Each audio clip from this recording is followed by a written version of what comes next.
For those of you who I haven't met yet, my name is Vince Osorio. I'm the District 3 Commander, and there's a bunch of other things that I get to do here at our great police department. Before we get started, I want to recognize a couple of dignitaries that are in the audience. We'll start with, let's see, we have Councilman Terry Terriucci off to the side there. I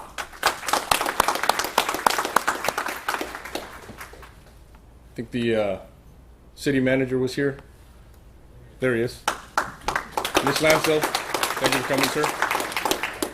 And finally, we have Councilman Emeritus Ronnie Kijiri. He's in the back there. Of course, we have our Chief of Police, Edward Medrano. And then you'll hear their names later, but our illustrious command staff is also here. So welcome to them. And we have a final dignitary that just walked in, Councilwoman Tasha Serta.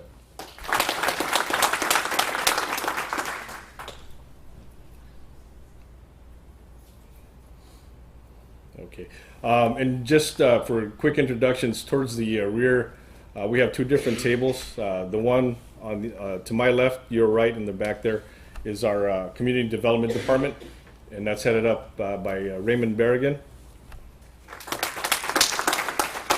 And he's got Joseph and Rita here to help out today. So say good morning to them when you get a chance. And then off to the table off to my right and your left, we have Economic Development headed up by Yvonne Mallory. And then One Stop is here also. Maisha Palmer, excuse me. Say hi, Maisha. There you go.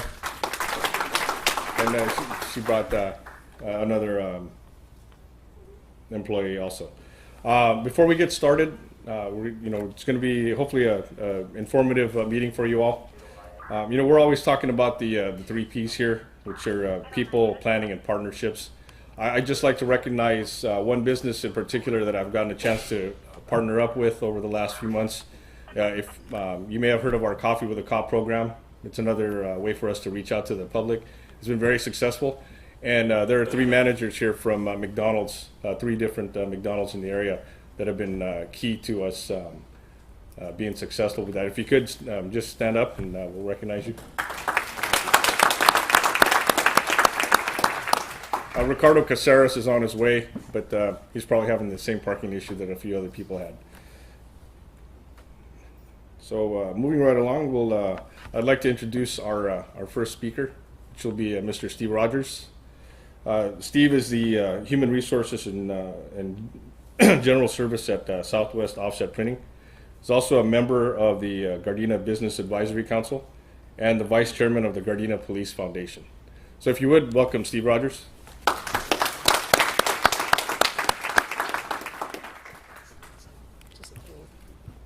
Yeah. Okay, good. It's okay. I'm not Steve Rogers. I'm Ed Medrano. I'm the police chief. But sort of coordination thing, because I'd actually wanted to give a little bit of background before Steve came up. Today's event is co-sponsored by the Gardena Police Foundation, and we have many of our foundation board members that are here. This foundation is a critical partner, as we mentioned, the three Ps, to the success of our organization. And sponsoring events like this, connecting the business community with our police department and other parts of our larger department, which I'll explain later, is critical to the success, I think, of our city in general and building these partnerships. We couldn't have events like this without the support of a foundation, and it's really nice that they're here. And I'll give an opportunity now to Steve to fill in for Gene Hale, who's the chairman, to talk a little bit about the foundation and their support of our organization. Steve?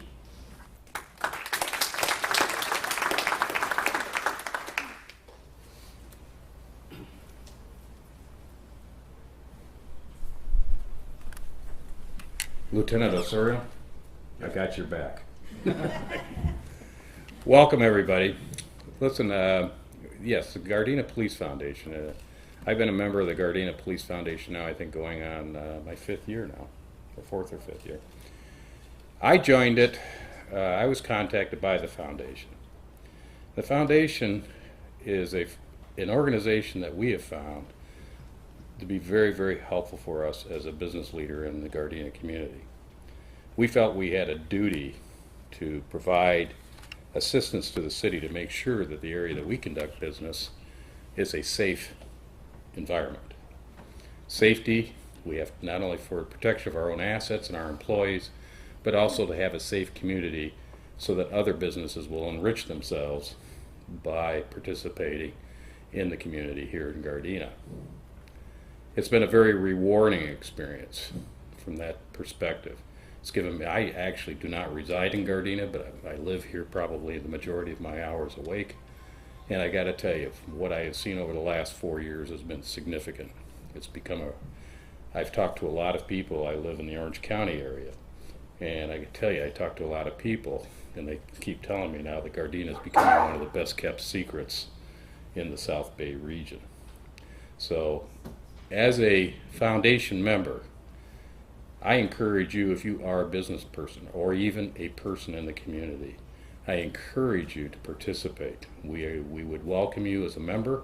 We would also welcome any donations you wish to make. Our goal is to raise funds to provide the city police department with funds that they need to continue to provide a safe environment here in Gardena. Funds that they can't budget. As you all know, we've been going through for the last 4 or 5 years some significant economic downturn. And our ability to provide them with the tools to continue to make this community a safe community is critical, because we, as business owners primarily, it's critical to us because we like our employees to come to work and feel safe. We like our customers to come visit our facilities, feel safe. Where you like to come into a community that doesn't have a lot of graffiti. You like to come into a community where you don't see a whole lot of crime activity by comparison to other South Bay communities. So it's a very positive thing. It's important. You talked about partnering. We feel like we have partnered with this city, and we look forward to continuing that partnership. We have made a commitment. The principals of the company I work with have made a commitment that we're going to continue to consistently support this foundation. But not only support this foundation, but to partner with this city, to promote it. As a side comment on the Business Advisory Committee, we applied, I think it was, Mitch, was last year, we applied to seek out Gardena as one of the business-friendly communities in Southern California or in the LA County area. We came in third. Okay? It was a very, very positive thing. And I think we want to continue to strive towards exhibiting that this is a business-friendly community. Chief has done an outstanding job in assisting him with that, and his overseeing some of the other areas besides his normal duties. I don't know how he does it, because right now he's kind of overseeing community development and public works, but it's been a very, very positive experience. If you have questions about what it takes to become a member, a board member, or if you want to contribute to the Police Foundation, we have some brochures in the back, and I would encourage you to take a look at it, because I think it is a very rewarding experience. Thank you.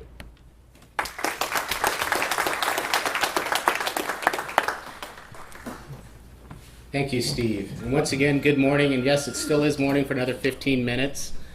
I'd like to talk a little bit about how the agenda is going to go. I plan on doing a short presentation, a PowerPoint presentation, hopefully about 30 minutes or less. And then there's food and refreshments in the back for anyone who's interested. And also that's going to provide an opportunity to allow you to meet some of the people that you're going to meet during this presentation and collaborate with them and get your questions answered or get whatever you need from our staff. So with that, let's go ahead and begin.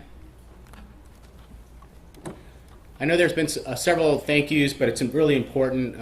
Our City Council has been very, very supportive of public safety, making it a priority for many, many years. I think it's always important to recognize our City Council. We have 2 of them here and 1 former City Council person. Their support is critical to the success of our organization. And then, of course, my boss is always important to recognize your boss, the City Manager, Mitch Lansdale, a person who doesn't like a lot of attention, but quite frankly, one of the best city managers in our country. So, Mitch, thank you for your continued support. As mentioned before, I'd like to thank the Gardena Police Foundation for their continued support. Steve probably didn't do it justice in telling you how many things the foundation has really funded for our police department. We're talking everything from police vehicles down to traffic calming devices. They've spent a lot of money on technology, those kind of things that we want to try out, laptops, iPads for every manager and supervisor, our e-policing system, all of that funded by the foundation. And it is really a blessing to have them as a support for our staff, because quite frankly there's only a couple police foundations in California, very few in LA County, and I'm lucky to have one of them, so thank you. Next, I want to thank my executive staff, because clearly without their help we wouldn't be successful. And starting off with Captain Tom Kang, Lieutenant Mike Safel, who's not here, he's on vacation. I'm not sure what that is, but he's on vacation. Lieutenant Wiki Nico. And you only saw about half of him. There's still more. It gets bigger. Lieutenant Mark Rickrell. Lieutenant Steve Teddy Prendergast. Lieutenant Vince Osorio, who already met. And Lieutenant Russ Temple. Several members of our professional staff that really support all of us. Gina Ayers in the back. Elizabeth Hernandez sitting behind me, hopefully keeping me on track with the PowerPoint. Bianca Buchanan, I don't know where, there she is, right there. And Lily Pineda, thank you for all your help, especially today. Vince was in charge of putting this together, but the reality is, where the world work was done, and I really appreciate all of the work that you guys did to put this together, so thank you. So we talk about doing more with less. Who's heard that? Who's tired of hearing that? Yeah, me too. But the reality is in Gardena, we've really, as other cities have struggled, Gardena is really the shining star, I think, in a lot of ways, because Gardena really has had a much easier time during this economic recession, but it hasn't come easy. We're very strategic in what we have done under the leadership of our city manager, compressing in areas and flattening in areas where other cities probably wouldn't even think of doing that. But the reality is it's proven itself in two ways. One, clearly we've saved a lot of money. The second part is the consolidation of services and that connection of having one organization being in charge of a lot of different things has had a benefit that we really didn't realize, and that is really getting our city to come together as partners, true partners in departments, because when you are one, it's kind of hard not to be a partner, right? And it's truly paying dividends as you see the service to the community. So this is what our organization looks like. It's police, department, streets, and development services. And I know that's a big chart there, but I am the police chief. I'm also running community development, economic development, parts of public works, and our one-stop employment center. And yes, it's quite a lot. It's the majority of the employees, I think, of the police of the city. But more importantly, we're seeing how we can work all of those different organizations into one. And that's taking care of your crime issue. And then what happens after that crime issue is gone? What do your streets look like? What does your environment look like? Do we have the resources to follow it up with code enforcement or public works streets department to improve the visibility and the livability of the community? Those kind of things are very important on one end. The other part, what about if you're coming in to apply or building a new business here in Gardena? We have a one-stop approach to everything. You come in here, find out about if your business fits the area through planning, get your building permits through plan check, and getting inspected all under one roof. And then let's follow it up with economic development working underneath that same roof, helping you find different alternatives for your business model. And then finally, you need employees. We have a one-stop hiring center. So you see that sort of they all fit together. And quite frankly, I think there's been a lot of successes. And someday I hope that we'll put this all down, document it, and we'll see it as a model for maybe the future of what government looks like. Because clearly we can't continue to spend more on government. We continue to need to spend less probably. I want to thank a couple of managers that are here. The super department, Mike Duran, who's running public works. Mike, where are you at? This is also key if you have complaints about stuff. These are the people you want to get to know. Raymond Berrigan, I mentioned the back, community development. Yvonne Mallory, economic development. I mentioned her already. Let's go with that. And then it's actually Lupe Gasca, who is the manager of the One Stop in the back. So Vince talked about the 3 Ps, and this has sort of been our model to any successful organization. I think really needs these 3 things. And it doesn't mean a police department or anything. You need good people. Whatever business you have, unless you're completely automated, you're going to need good people, and that's the reality. That's clearly the most important. That's why it's first. You need a plan. Some of you in the business world, business plan. What are you doing? What are you selling? What are you making? We have a plan. And then finally, you need partnerships. And we don't make anything. We don't sell anything. We do one thing, and that's deliver service. And to do that successfully, we need partners. You've heard about some of the partners already. So this is our plan. We call it GCARS. It stands for Gardena Crime Accountability Reduction Strategy. And there's many components to our plan. Customer service, our district policing, which is our flagship model for delivering community-oriented policing.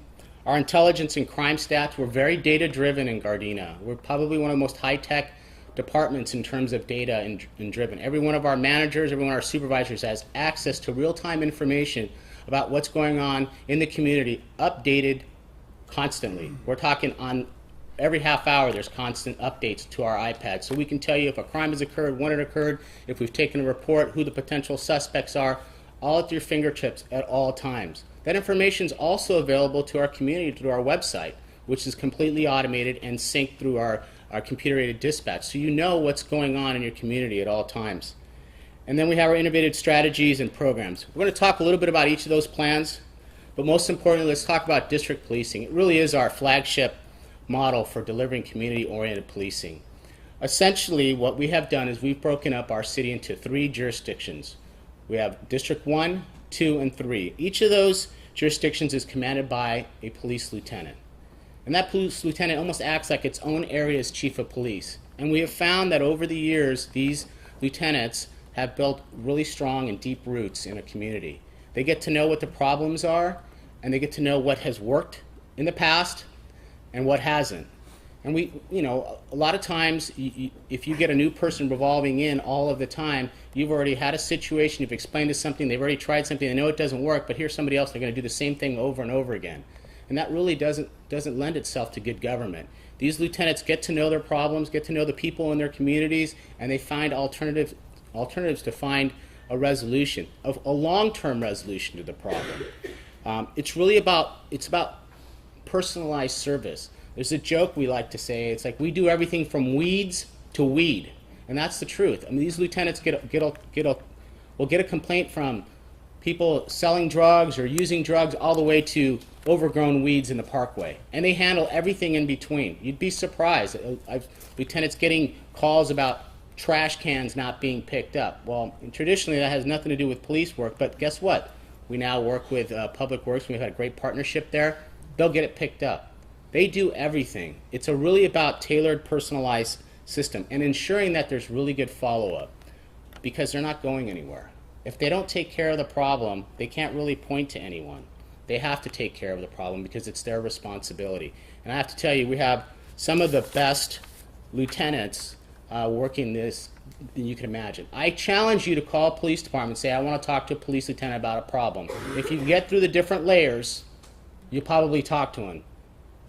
They give out their numbers and you talk to them directly. And really importantly, through the hard work of our district officers and district supervisors who really do the job, some of them who are here, they get things handled. So once again, I'd like to introduce the 3 district lieutenants because they really do deserve a round of applause. They do amazing work.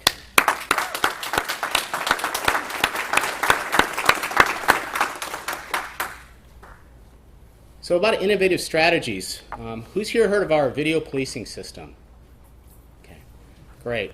I'd like to think we have one of the most robust and most technically advanced camera systems anywhere in Southern California, and almost anywhere in the world. Our camera system started off slow with a phase 1 approach, which we did all of the city campuses and all of the city parks. And after that was completed and tested and found out that it worked well, we moved on. And we now have cameras in almost every major intersection in Gardena. It's an amazing way of leveraging our resources, using technology smartly, and really force multiplying all of the assets that we have. It's amazing the things that we've done. Just recently, something kind of an anecdotal story. We've solved everything from shootings to an oil spill. Sort of like the weeds to weed. The other day, we had a large oil spill on Rosecrans. Does anybody ever remember that? Rosecrans was closed down for several hours. A truck drove down Rosecrans in the early morning hours and just covered the street with oil. Well, normally, it'd be whodunit. We got on our cameras, and guess what? We found the truck on every camera that went through every intersection. It was really easy to identify. And we were able to identify who was responsible, and the city alone spent almost $10,000 cleaning it up. So it's nice to be able to go back and say, no, guess what? You're paying for that. You're paying for all that hard work. And so the video camera is amazing. We have a very amazing video command center. That's a snapshot of a small portion of over the 100 cameras that we have through our community. So if you're in Gardena, just you're probably being watched at some point or the other. And there's opportunities for businesses to partner in here. Several businesses that have opened up that have exceeded, let's say, about $500,000 in costs, and whether they're new construction or tenant improvements, we've made it a condition to add a camera, and many of them have added a camera. And it just keeps adding to our system. So there's opportunities for partnership. We have some information for you, I think, in your folder if you're interested in partnering on the video camera system. Our next goal is to see how we can use video from existing video systems in businesses and feed that back to our command center so we can access some of your systems already in place. With whatever restrictions you guys put on it, which is fine, but if we can have some access to that, it's incredible. I'll give you a short story. El Segundo did that recently. I don't know if you guys have heard about the hostage situation in El Segundo, where it's the company that makes all that caramel corn, popcorn.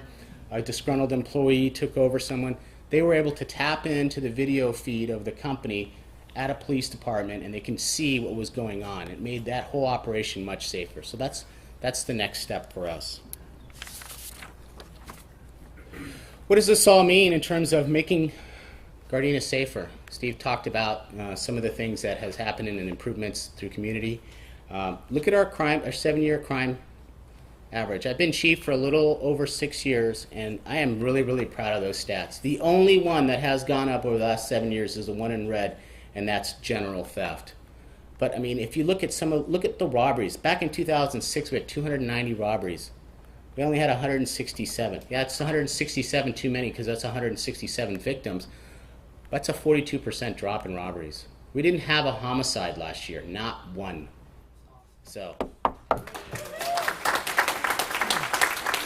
that really speaks for itself. Truly, Gardena has become a safer place to live, place to do business, and we're really proud of the accomplishments and proud of our public safety team for making that happen.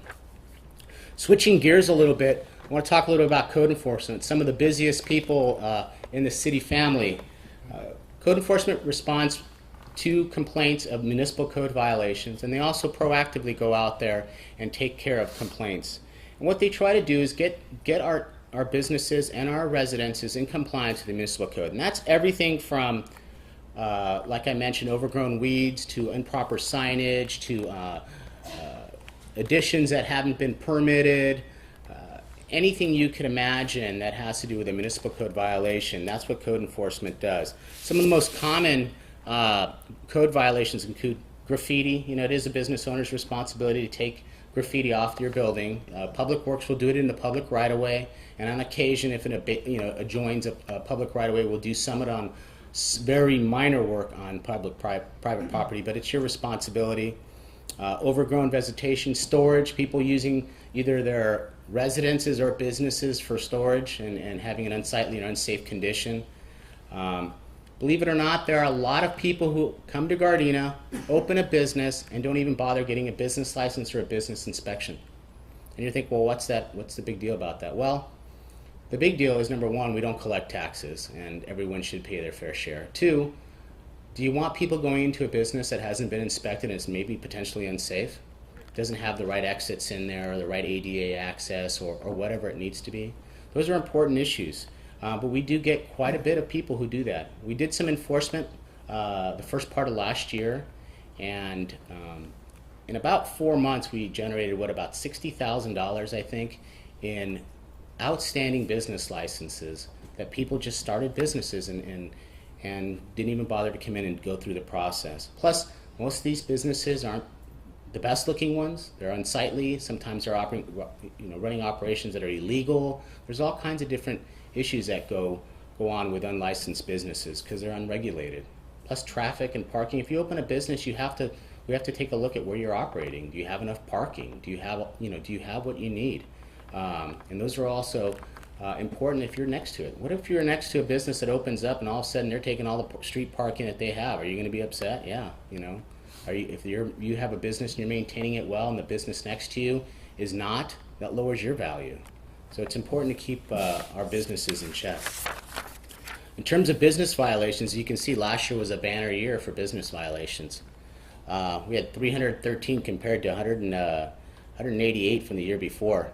This year we're starting to trend downward. So hopefully what we're seeing from that is some compliance from businesses, taking it serious, bringing their businesses in compliance, and doing all the things that they need to do. Our business and licensing folks are very, very busy, and they're committed to making sure that they get your business licenses processed quickly. But we want to make sure it's safe. We want to make sure you have all the requirements. I mean, if you're opening a restaurant, wouldn't it be nice to know that you have a health certificate? I don't know, maybe. Those kind of things, that you're not dumping your sewage in a place that you shouldn't be, or you don't have a setup for, catching food that's being sent down the drain illegally. Those kind of things, and they're very active, but they're here to make sure that they get you going as quickly as possible. In new business licenses, 2011 we saw an increase. In 2012 a little bit less, but and in 2013 I think we're trending about the same pace. But we have seen an incredible amount of activity in Gardena, and interest in coming to Gardena to invest. In the last 3 months, I think the city manager and I have met with more people wanting to come and build and start businesses in Gardena than I have in the last probably 2 years. And it's great, and it's I kind of like to refer to it as connect the dots. You have a good business that comes into the community, and it gets itself established. Then another business sees that and goes, "Hey, this is another good place to start." Especially with building. Once somebody starts building something, and they start investing in that area, it's more likely that someone else will come in and invest because you're driving the property values up. And we're seeing a lot of that. Sound Western, down Artesia, incredibly. And that's sort of the approach that we have. If we can get enough of those dots there in place, people will fill them in, and we can get those corridors filled in with great, good businesses. And I'm really happy to say that the activity level is high, and we like to see some of these projects come to fruition. And I think we will during the latter part of this year, and it'll improve the the business community and driving more people here to go to your businesses to spend money, which I'm sure all of you will like. But on downside, on having a business, there's always that community, that issue that has to do with commercial burglaries. That's one of our areas that we're trying to focus on this year. Everyone's heard of the metal thefts, right? That's a big one. Closed businesses, people come in, they'll strip the copper, they'll take anything of any precious metals. But it's more than that. We're seeing a more of an increase now of crimes being committed against retail establishments, not the big warehouses or commercial areas. People breaking in there. What are they looking for? They're looking for the things that they can take quickly that are of value. Obviously, registers that have money in them, computers, technology things. There are a lot of different things that people target, and generally they're not the same. But burglars are opportunists. They'll take anything they can if they see it and it's visible and it's easy to get. So it's an opportunity for you to partner with our district lieutenants and get your business inspected. We'll tell you where the weak points are. We'll tell you what they're going to look for. If you leave your work and your windows are open, you leave a lot of valuables sitting out there in front of a window, guess what? If we're seeing it, so are the criminals. So that's an opportunity for you to have an inspection done. We'll take a look at what we can improve on in security, make some recommendations in terms of cameras. But a lot of people spend money on cameras and security systems that don't know anything about them, and they waste a lot of money, and we'd like to help you with that. And on that note, organized retail crime, who's heard of that? Professional shoplifters, that's what they are. And how that works is, essentially these fencing operations will give a list of their grocery list to these boosters. And what they do is, let's say they want perfume, or they want razors, or they want milk, or they want seafood. It doesn't matter what it is. They'll steal it, and they'll fill out that grocery list for that fencing operation, and they'll take it to there. So let's just take a pack of razors, a 4-pack of a decent, disposable razor. There's some Target folks here. What about $8? Something like between $8 and $9, right? Yeah, times 100 they'll take, or whatever. So they'll take that, they'll steal it, and what do you think the fences are paying for it? You think they're paying $8, or they give them a 10% discount? They might pay 50 cents, and they'll mark it up to $4 or $5, sell it a lot less than Target will, and make money. But guess what? That happens all the time. And it happens to big businesses, and it happens to small businesses, because it could be more than razors. It could be metal. It could be anything that has value in it. And we've seen an increase. We did a recent operation where we took down some fencing operations. Actually, Sergeant Lee here, his team was responsible for it. We actually got on Nightline, which is nice. And you're seeing more and more of that. But we've seen people go into grocery stores and literally steal, $1,000 worth of seafood. And I think I saw one report where they stole $1,000 seafood. I think it was at Bonds. It's on the list. They'll get it, and they'll bring it to that fence operation. So I want to talk a little bit about our innovative strategies, and that's part of our GCARS model. DDI is a detective-directed investigation. These are cases where an officer goes out and takes a report, and generally speaking, the report doesn't have enough information for a detective to do a thorough follow-up on. And it's a case that probably doesn't have a high priority value either, so may not be at the top of a detective's caseload, but still needs investigation. What we've done is we've developed a strategy where the officer who took the initial report actually works with the detective and does more. Because generally how it works, an officer goes in the field and he takes a burglary report or a theft report or a fraud report. That officer, that's his job, to take the report, do a little bit of basic investigation, and then hands it off to the detective. They're the ones that come in and do the follow-up and try to identify suspects. Well, we're seeing that our officers are benefiting by working with the detective to do that basic investigation, go out there, put the whole case together, potentially write a search warrant, maybe make an arrest, those kind of things. And what we're learning is that our detectives are learning from what the officers in the field need, and our officers in the field are learning what they need to do a better investigation.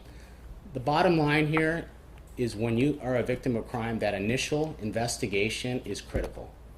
It is most of the time the difference between a case being solved, a person being arrested, and when it's not. The initial investigation is always critical. The longer it goes, the less information, the less likely we're going to identify someone. So this program is helping us do that. We're also doing dedicated district patrols, and that's where, maybe you have heard it this way, the cops on the dots. We took a crime map, you see all the little dots, you want to put police officers there because that's obviously an area that's a hot spot. And what we're doing is telling our officers, this is where we want you to be, and these are the times we want you to be, and we're hoping to impact those hot spots. We're going to, at some point, get into predictive policing. It's kind of a new model. It's not fully tested yet, but they have this great system now. Throw in all your data, and it tells you when the next crime is likely to occur. And you can actually put your people there to hopefully prevent that crime. It's really in its infancy stage, but we're thinking that's the next generation. And we're very well prepared to go in that direction because all of the data that we collect and all of the systems that we have in place, when we decide to go to predictive policing, we're going to be at the cutting edge.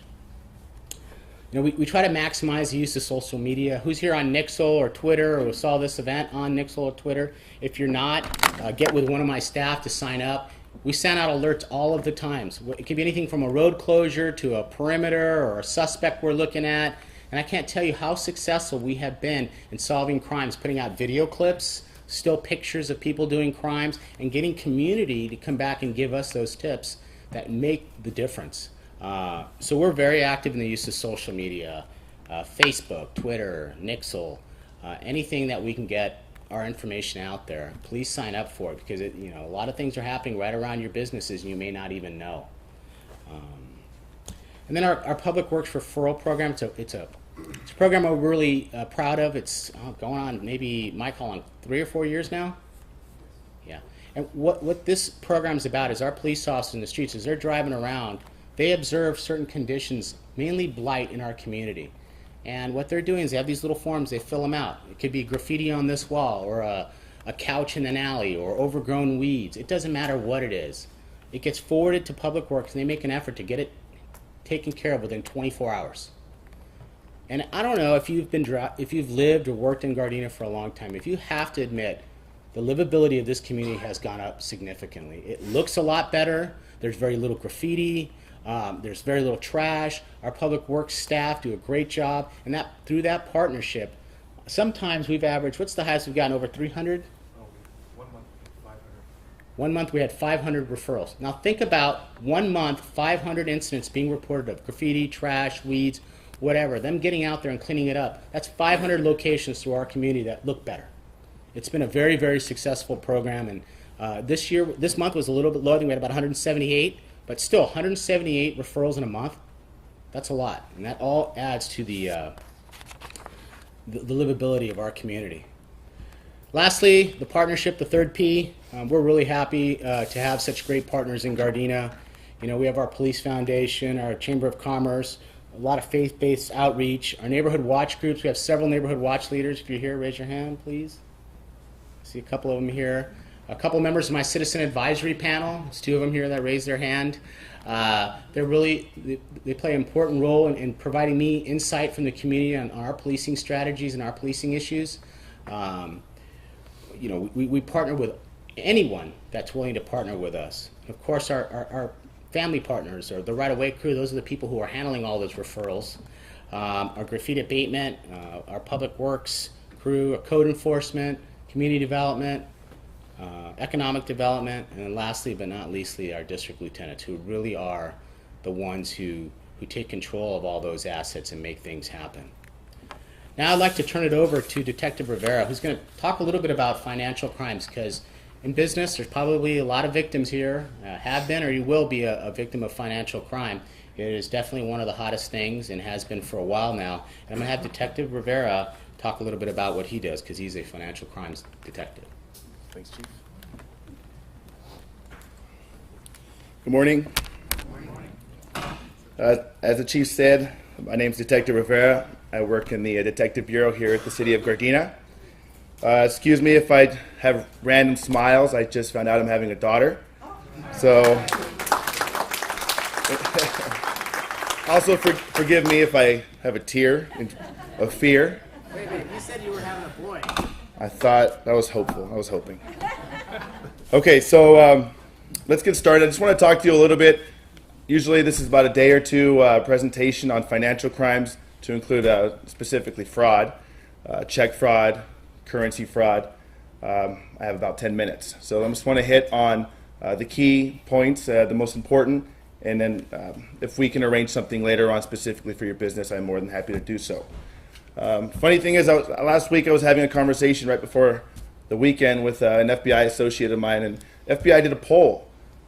What would you rather have happen to you? Would you rather get robbed at gunpoint, or would you rather somebody get access to your social security number or your financial data? Surprisingly, 20 years ago you would say armed at gunpoint. But things have changed.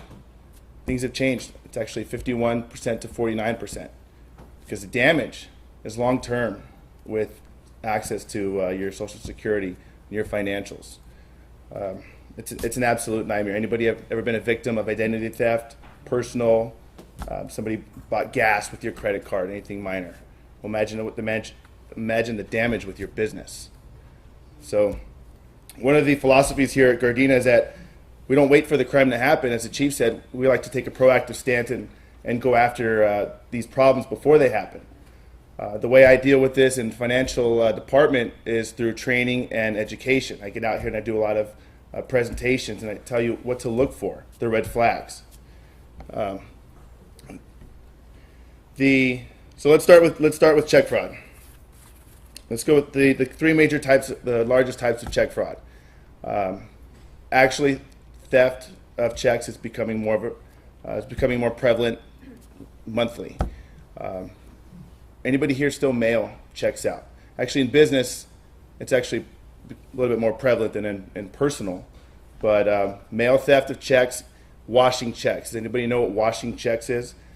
Essentially, a criminal will obtain a check using a variety of chemicals, acetone, bleach. They'll bleach out the payee and the amount, and they'll change it to God knows what. Deposit it via ATM. You won't know for a week that money's already been withdrawn, and there you go. So paper hanging is also becoming more popular. It's a rather new crime. Paper hanging specifically is I'm not there yet. Paper hanging is writing checks on closed accounts. By the time the payer finds out about it, that account's been closed, that money's been sent. And last but not least, payroll theft. Payroll theft is a mess because, for example, I had a case a few weeks ago where a secretary or an office manager who also did payroll was skimming off the top.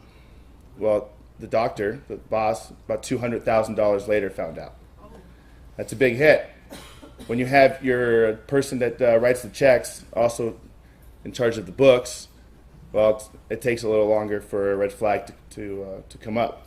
So these are the things that you might want to consider. An antidote to that might be to have your checks that have that rate a price or a bill of $5,000, $10,000 or more. Well, two people have to sign that check now. So that's been working out. That's been working so far. Okay, so tips for check fraud. Things to look for when you receive a fraudulent check. Okay, it's all about the details. When we come to fraudulent checks or fraudulent currency, it's about the details in the check. There's a variety of indicators. There's 10 times more than that, but the color. Okay, a few weeks ago we had an incident where there was a minivan at one of the grocery stores. They would solicit individuals going into the grocery store. Hey, do you want to make a quick $500? Well, give me your driver's license number, or give me your driver's license. Well, they have the print shop in the back of the van. So all they do is they have these checks. They write the individual they solicited's information on the check. Go cash this check. Well, there's a 50-50 chance if that person makes it out, they get to keep about $500 of the $3,000 check, and it's all made right there in the back of the van. So if if you can make a print shop in the back of a van, you're going to have issues with accuracy and quality. So color, the printers in the government are also very obviously different than that of an office or a recreational printer. So these are the things you want to look for: the color, the details, the borders. Is it missing the payer's address? Is it missing the payer's phone number? Is the fonts different? Are the numbers faded? Are the lines different? All these things are indicators of a fraudulent check. Okay. Specifically, the biggest thing is the feel of the check. They're thicker. Is there perforated? I can never say this word. Perforated edge. Okay, because usually they're in a notebook. These are the things you want to look for when you're receiving checks. These are the things you want to train your personnel to look for, because this is actually becoming an epidemic in our country.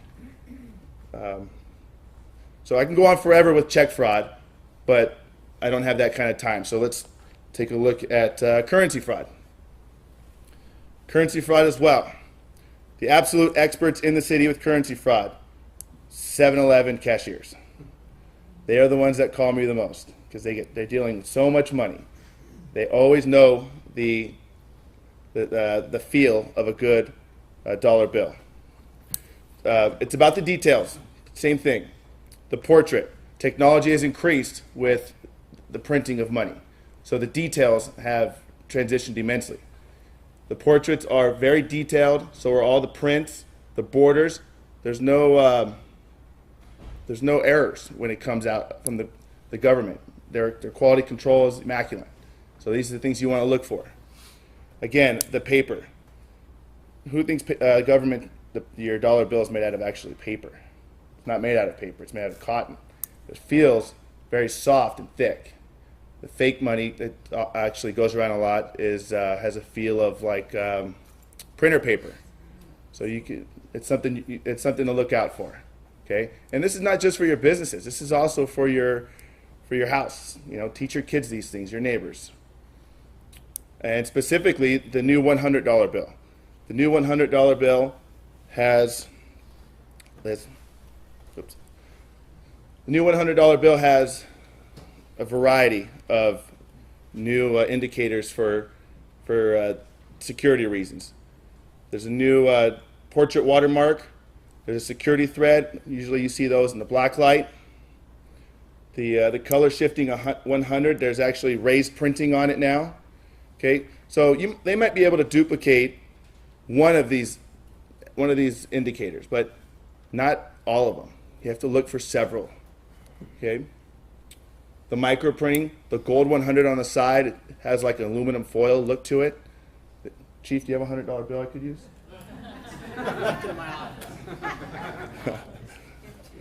There goes my promotion. Okay. So these are the things you just want to look for when you're dealing with the new $100 bill, currency, checks. Just take the second to look for it, and be cognizant of one more, Liz. Be cognizant of your payroll personnel. Okay. I wish I could say that payroll personnel can always be trusted. My cases would tell you different. It's just a tricky thing. You're dealing with that much money coming in and out of your businesses. Just keep an eye on it. Okay. If you receive a fake note or any kind of money, checks, please give us a call. We'll inspect it. Unfortunately, once we have to retain that money, if it's fake, you don't get reimbursed for it. So I wish I could, but I can't. But please give us a call if you think you might have a fake note or a fake check. Again, give us a call. We'd be more than happy to go out and take a look at it. Okay? Oops. That'll do it. Thank you very much.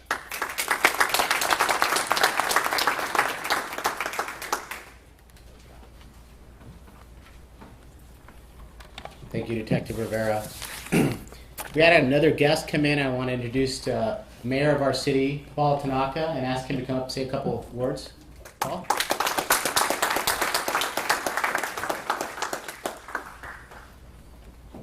Good afternoon, everyone. First and foremost, to all the folks that are here from the business community, thank you for taking time to come out. And whether you're a long-time established business owner, whether you have a large business or a small mom-and-pop shop, there's really never enough time that you can take to learn from the various trends that are taking place in this world. And I appreciate certainly Chief Medrano and his usual cast of characters here, his command staff and his fellow officers for coming out in great support. For those of you who have been in the city for a long time, you'll know what I'm saying when I say that we're very fortunate here to have the greatest police department that a municipality or any government entity can have. They really get deep into what they're doing. They go above and beyond, and putting on these kinds of forums is not only beneficial to the business community, but it's beneficial to us. It helps us, our police department, make this place safer for everybody. And one of the biggest complaints that I heard when I first got elected in '99 from business owners was that the ones that I knew personally that had been in business for a long time, if I had enough money, I'd leave Gardena because this place is too dangerous. That was a recurring theme. That was a common theme along many of the areas. If you go back, for those of you who have been here for a while and look back into the late 90s and the very early 2000s, you'll see that a lot of our city areas were blighted. And we had a lot of vacant buildings. Crime was up. The PD was down to record low numbers, about 60-something officers. And since that time, we've come a long way. They're pushing near 100. It's hard to find an open vacant spot here, and as the chief mentioned, businesses are coming here looking because this is a place to really be. Mr. Lansdale, our city manager, put the police department together with community development. He did something that was very unique, and it's not been replicated anyplace else, and put together a police department with public works. And basically what you have is, instead of a number of departments working on their own accord with their own individual missions, you have everyone working together for the right reasons and for the right cause. And that's why you have developers, you have small business owners, mom and pop shops, and everybody that have an opportunity now to do business with the least amount of loss of time and money. And I know that's very difficult. When you go to any other city, you find that one of the greatest difficulties is getting through the planning department, getting through your business license process, etc.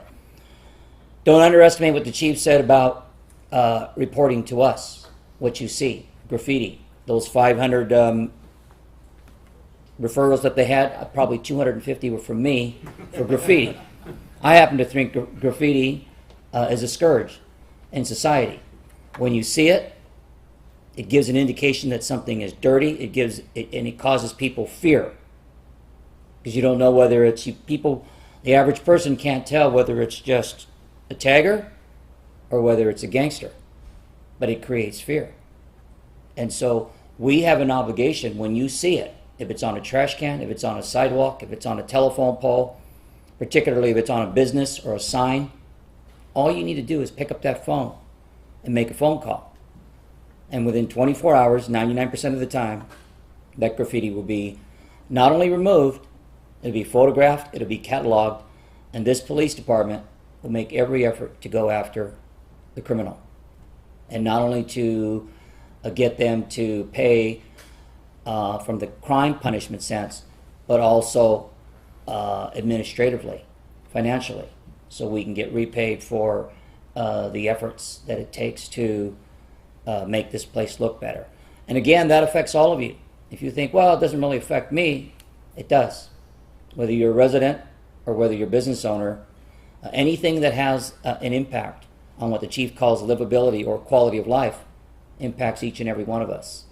So again, I want to thank the chief, Mr. Lansdale, to the police department, to each and every one of you here from City Hall and the business community and the residents, to those who participate in our citizen panels, our commissions, our neighborhood watch groups. Thank you all, because as I always say, it's each and every one of you doing your respective roles that makes this such a great community. So thank you, and have a really good forum. Thank you.